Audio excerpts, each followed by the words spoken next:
2018 में ALP technician में पूछा गया है प्रश्न, उसी को आज हम बताएंगे। इम्पोर्टेंट प्रश्न है, तो देखिए। किसी धनराशि की 4 बरस के लिए 7.5% वार्षिक दर से साधारण ब्याज पर निवेश किया गया था। यदि निवेश 5 बरस के लिए होता तो ब्याज 350 रुपया अधिक होता। आरंभ में निवेश की गई राशि कितनी थी? शुरू में जो मूलधन लगाया गया था, जितना पैसा लगाया गया था, उसी को पूछ रहा है कि कितना लगाया गया था। किसी धनराशि, प्रश्न को पहले समझ लेते हैं, उसके बाद बनाइए। पहले इस प्रश्न को समझना है, बनाना तो आसान हो जाएगा। अब पहले प्रश्न को ही नहीं समझें, अब बनाना स्टार्ट करिएगा तो आपको गलती तो होना ही होना है। पहले सवाल को समझिए। कहीं जाना हो तो पहले टारगेट करते हैं कि इस रास्ते से जाएंगे और उसी के हिसाब से चलते हैं, तब ना सही जगह जाते हैं। और जाना हम शुरू करें, पता नहीं है कि कहाँ जाना है, कैसे जाना है, मैंने समझे है नहीं, और चलना शुरू कर दें तो सही जगह उचित स्थान पर पहुंच पाइएगा नहीं। उसी तरह से इसमें भी है कि आप प्रश्न को पहले नहीं समझिएगा, अब बनाना शुरू कर दीजिए, तब क्या आप सही बना लीजिएगा? वही बात है। तो देखिए, पहले प्रश्न को हम 2 बार 3 बार पढ़ लेते हैं, तब बनाना स्टार्ट करते हैं। इसी तरह से आपको पहले प्रश्न को समझ लेना है, तब बनाइए। आप ये तो हम जो भी प्रश्न बताते हैं, प्रीवियस बताते हैं, प्रश्न जो आया हुआ रहता है एग्जाम में, कॉम्पिटिटिव एग्जाम में, कोई एलपी टेक्नीशियन में, एसएससी जीडी में, जो भी बैंक पीओ में, उसी प्रश्न को हम बताते हैं। देखिए, किसी धनराशि 4 वर्ष के लिए 7.5% वार्षिक दर से साधारण ब्याज पर निवेश किया गया था। यदि निवेश 5 वर्ष के लिए होता तो ब्याज इतना रुपया अधिक होता। ब्याज अधिक न बता रहा है, और समय देखिए 4 बरस, और यहाँ समय देखिए 5 बरस के, है ना। 5 बरस के लिए ब्याज होता तब, है ना, 4 बरस से सीधे 5 बरस, और 4 बरस के लिए 7.5% वार्षिक दर से, कितना 7.5। तब कितना समय का अंतर हो रहा है? कह रहा हम इतना 1 बरस अधिक में देता तो हमको ब्याज इतना अधिक मिलता। सोच ही रहा है वो कि इतना बरस हम 1 बरस अधिक देता तो हमको ब्याज 375 रुपया अधिक मिलता।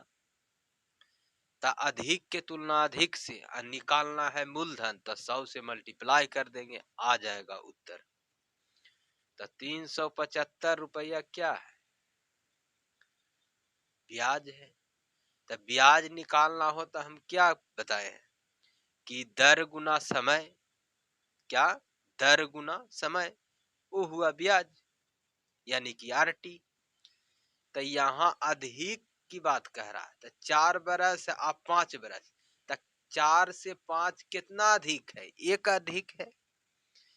1 के अधिक है मतलब 1 बरस अधिक है, और 7.5% वार्षिक दर से, तो 7.5 आर गुना टी, आर गुना टी, तो कितना हुआ 7.5।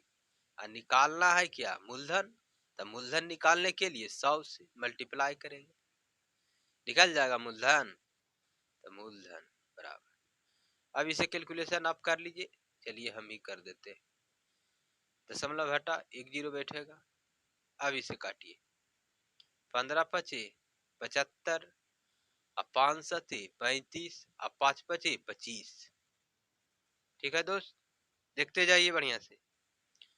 और देखिए यहाँ काटिए, 5 तिया 15, और 15 पचे 75। ठीक है, 3 पचे 15, हम डायरेक्ट काट सकते थे, लेकिन हम भागे भाग करके काटे। देखिए, ये तो यहाँ समझाने के लिए किए थे। तो कितना आया? 5,000। 5,000 रुपया उसको मूलधन था। 5,000 रुपया मूलधन, उसी पर उड़ रहा था कि हमको एक बरस हम बढ़ा के लेते ब्याज तो हमको 350 रुपया अधिक मिलता। यही 5,000 रुपया बोल रहा था। पैसा नहीं बता रहा था प्रश्न कि इतना पैसा लगाया गया था, पर दर बता रहा था और समय की बात कर रहा था। मूलधन नहीं बताया था प्रश्न कि कितना हमने निवेश किया।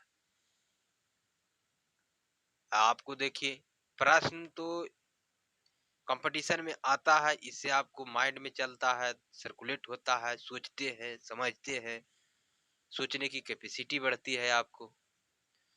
ये दैनिक जीवन में भी उपयोग होता है। लेन देन की काम नहीं होती है दैनिक जीवन में, होता है। तो दैनिक जीवन को उज्जवल बनाना है तो आपको सोचने की कैपेसिटी को बढ़ाना ही होगा। और जॉब तो आपको है ही है, जॉब में पूछा ही जाता है। एक प्रश्न पर हम इतना समय दिए यार, कहते होंगे माथा ही भुका देता है, एक ही प्रश्न को इतना समय देता है। जो स्टूडेंट नहीं पढ़े होंगे बेसिक, एक पहली बार है, तो उनको तो थोड़ा इसमें समझने में समय लगवे करेगा। अगर वो एक बार में नहीं समझते हैं तो वीडियो को दोबारा तिबारा करके देख ले, बिल्कुल 100% समझ में आ जाएगा। अब नेक्स्ट क्वेश्चन देखिए। एक क्वेश्चन के लिए हम देते हैं दोस्त, समय देते हैं, समझाते हैं, कुछ मोटिवेट भी करते हैं। बनाने के रहे तो बनाते चल जाएं, हमको कोई समय नहीं लगेगा, पर समझाना भी तो है। बनाने से नहीं ना होगा, किताब में बहुत सारा छापा है। देखिए, यदि कॉट पर power 4 theta plus cot square theta बराबर 3, तो cosec square theta minus cosec cosec पर power 4 theta minus cosec square theta बराबर कितना होगा, इसका वैल्यू निकालना है। तो कैसे निकालेंगे? यहाँ दिया हुआ है कॉट, यहाँ दिया हुआ है कौशिक, तो कौशिक में हम बदलेंगे तब ना कौशिक का वैल्यू निकलेगा क्या। तो इसको कौशिक हम पढ़े होंगे सूत्र, cosec square theta minus cot square theta बराबर क्या होता है? 1 होता है।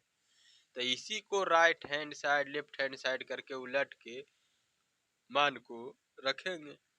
तब हमको तो कौशिक में ट्रांसफर करना है, ठीक है। तो कौशिक में जब ट्रांसफर करना है तो देखिए, Kaushik square theta minus 1, right hand से लेफ्ट हैंड लाए तो क्या हुआ? माइनस में आवेगा, प्लस से माइनस हो जाएगा, आई माइनस से क्या हो जाएगा? प्लस कॉट स्क्वायर थीटा, ठीक है। तब देखिए, आप यहाँ पर मान को पुट कर दीजिए। इसको ऐसे लिख सकते हैं, कॉट स्क्वायर थीटा पर power square plus cot square theta बराबर 3, ऐसे लिख सकते हैं, ठीक है। तो कॉट स्क्वायर थीटा बराबर कितना लिखिएगा? यहाँ मान को रख दीजिए, इस मान को रख दीजिए यहाँ, कॉट स्क्वायर थीटा बराबर यानी कौशिक स्क्वायर थीटा माइनस 1 का whole square plus cot square theta बराबर, कॉट स्क्वायर को थीटा को हम कौशिक स्क्वायर थीटा में लिखेंगे।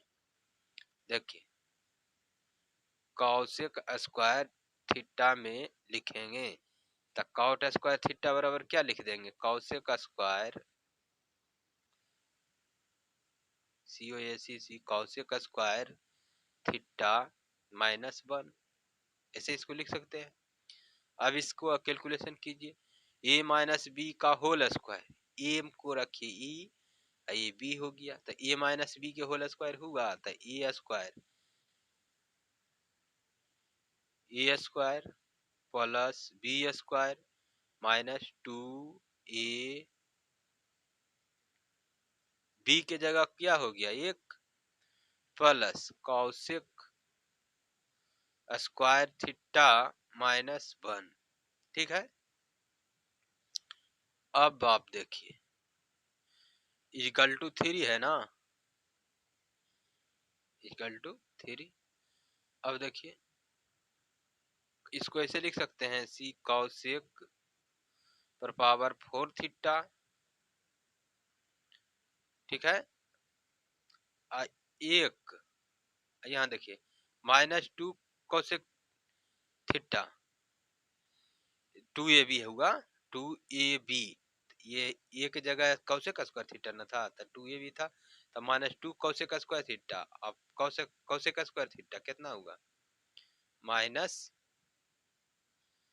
Kaushik square theta. इसको ऐसे लिखे, अब वन देखिए खत्म हो जाएगा।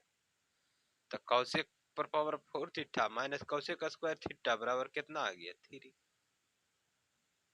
इसी का मान पूछ रहा था, मान वही रह गया। तो इतना बनाना है नहीं, कंपटीशन में देखना है, cot square theta plus cot पर power 4 theta plus cot square theta बराबर 3 रहेगा, और कौशिक में पलटा हुआ रहेगा और पावर सेम रहेगा उसी स्तर का, तो माइनस में रह करके रहेगा, तो डायरेक्ट 3 मारना है, जितना इसका वैल्यू रहेगा उतना रख देना है, वही हो जाएगा उत्तर। ये सबको ध्यान में रखना पड़ेगा जब एग्जाम सेंटर में एंट्री कीजिएगा। तो इतना बनाने लगे तब तो समझे कि टाइम ही निकल जाएगा, 2 क्वेश्चन ले जाएगा, 3 क्वेश्चन। 2 पाइप एक साथ काम करते हुए क्रमशः किसी टंकी को 3 घंटे और 4 घंटे में भर सकते हैं, जबकि एक तीसरा पाइप एक, देखिए प्रश्न बड़ा है पर बनेगा कम समय में। प्रश्न को देखकर डरिए नहीं, प्रश्न को समझिए। देखिए 2 पाइप एक साथ काम करते हुए क्रमशः किसी टंकी को 3 घंटे और 5 घंटे में भर सकते हैं, जबकि एक तीसरा पाइप एक टंकी को 8 घंटे में खाली कर सकता है। तो देखिए 8 घंटा, 3 घंटा और 4 घंटा में भर सकता है, यानी 3 घंटा और 4 घंटा में भर सकता है। पानी को निकालता है, उसके लिए क्या सूचित करते हैं, माइनस से, यानी माइनस कई घंटा में, देखिए 8 घंटे में खाली कर सकता है। तो 1/3 क्यों लिखे, 1/4 क्यों लिखे, 1/8 क्यों लिखे, जो समझिए 3 घंटा में भरता है। तो 3 घंटा में भरता है, यानी 1 घंटा में 1/3 भरता है, 1 घंटा में 1/4 भरता है। बी की कैपेसिटी या सी की कैपेसिटी इतना है खाली करने का। तो अब बताइए, इसको एलसीएम लीजिए, एलसीएम लीजिए इसको। एलसीएम कितना आवेगा, 24, 3 ही 8 24, 4 छक्का 24, 8 तिया 24, 8 6 14 में से 3 गया 11/24। क्या हुआ, कैपेसिटी हुआ, यानी 11/24 वो भर सकता है 1 घंटा में। 11/24 भाग तीनों मिल करके 1 घंटा में भर सकता है। तो एक भाग कितना भरेगा, 1/1 बटे 11/24, यानी कि 1/1 गुना 24/11। अब हमको कितना में, मैं 1/12, 1/12 भरी हुई है। देखिए ये टंकी जो है ना 1/12 क्या है, भरी हुई है, यानी कि 1 भाग भरा हुआ है, टोटल है 12 भाग। खाली कितना अभी बचा हुआ है, 11। तो इसी को खाली को ना भरेंगे कि भरे क्यों भरेंगे, भरे क्यों भरेंगे, तब पानी नीचे गिर जाएगा, इसलिए खाली को ही ना भरेंगे। वही तो प्रश्न पूछ रहा है, भरने में कितना समय लगेगा, यानी 11/12 भाग अब भरना है, 1 भाग तो भर ले है, तब उसको कहा देखना है। 11/12 खाली भाग को ना भरेंगे, तो 11/12 भाग को भरेंगे, तो 11/12 भाग के भरेंगे तो कितना समय लगेगा, वही तो प्रश्न पूछ रहा है। तो 11/12 12। ज्यादा के लिए गुना होगा, कम के लिए भागा होगा। यहाँ पर देखिए, तो 11 से 11 खत्म, 12 दूने 24, यानी कि उसको 2 घंटा लगेगा।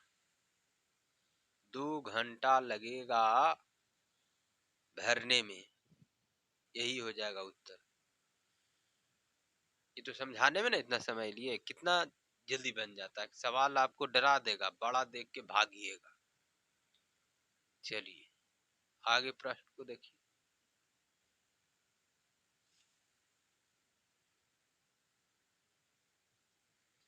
एक बगीचे में आम और नीम का 361 पौधे लगाए जाते हैं। यदि आम और नीम के पौधों का अनुपात 8:11 है, तो बगीचे में नीम के कितने पौधे लगाए जाते हैं? टोटल पौधा आम और नीम को मिला के कितना है? 361। ठीक है। इसका रेशियो कितना दिया हुआ है आम का और नीम का? आम का दिया हुआ है 8 और नीम का दिया हुआ है 11। तो टोटल कितना हुआ दोनों मिला के? और टोटल रेशियो दिया हुआ है और टोटल पौधा दिया हुआ है। तो टोटल के तुलना टोटल से, तो 11 8 19 निकालना है किसको? सवाल पढ़िए। तो बगीचे में नीम के कितने पौधे? नीम का रेशियो कितना है? 11। निकालना है तो नीमे ना। तो देखिए अब इसे काटिए। कई बार में कटता है? काटिए।